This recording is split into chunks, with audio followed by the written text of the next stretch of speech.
আমার বন্ধু ও আর মনে নাই নাই গো, আমার বন্ধু আর মনে নাই। ছোট থেকে আমার এটা আসলে ভিতরে মানে লড়াচড়া করতে আর কি, সঙ্গীত ছাড়া কিছু বুঝতাম না। এ থেকে G7 পর্যন্ত স্কেল 12টা স্কেল হয়, 12টা স্কেলের বাসি আছে। বাসি এখানে 100 টাকা থেকে 1000 টাকা পর্যন্ত আছে। এটার প্রেক্ষাপটটা কি? আপনার কেন মনে হলো যে বাঁশি শেখা লাগবে বা বাঁশির প্রতি ভালোবাসা ভিতর থেকে উপরওয়ালা দিয়ে দিছে, আমি আসলে বলতে পারবো না। বাঁশির প্রতি এত অনুরক্ত হওয়ার কারণ কি? আসলে বাঁশির সুরটা হলো এটা একটা উদাসীন সুর, মানুষকে উদাসীন করে। ভবিষ্যতে এই যে আধুনিক যে ইনস্ট্রুমেন্টগুলো আছে এইগুলার দাপটে এটা কি বিলীন হয়ে যাবে বা হারাই যাবে, না আসলে এটা টিকে থাকবে? হারাবে না, তবে টিকে থাকবে। তবে টিকে রাখলে মানুষ হবে, আর মানুষ হয়ে যাবে। এখনকার বাস্তবতায় আর কি এটা আসলে কতদূর সম্ভব যে বাঁশি আরো যদি আমি 50 বছর পরের কথা ধরি, সেই সময় না, এটা কিয়ামতের আগ পর্যন্ত থাকবে। পৃথিবী যতদিন থাকবে ততদিন থাকবে।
দেখো না ভাই,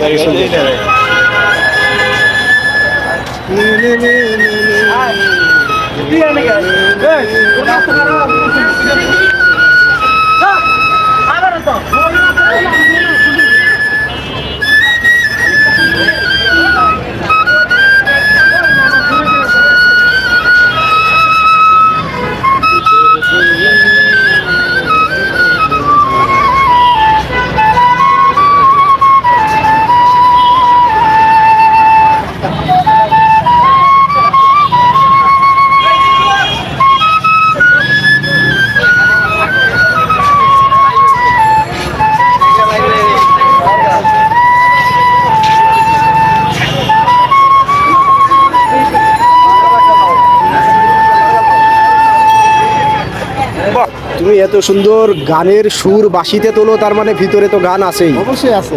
কথা হলো 2 কলি কি গাইয়ে শোনানো যাবে? 2 কলি। মনে নাই গো আমার বন্ধু, মনে নাই আমার বন্ধু, ও আর মনে নাই নাই গো আমার বন্ধু, আর মনে নাই। আমার ফোনে যোগাযোগ করতে হবে না। আচ্ছা আচ্ছা, 01939378527। আরেকবার বলো। 01। 01939 আচ্ছা 378527।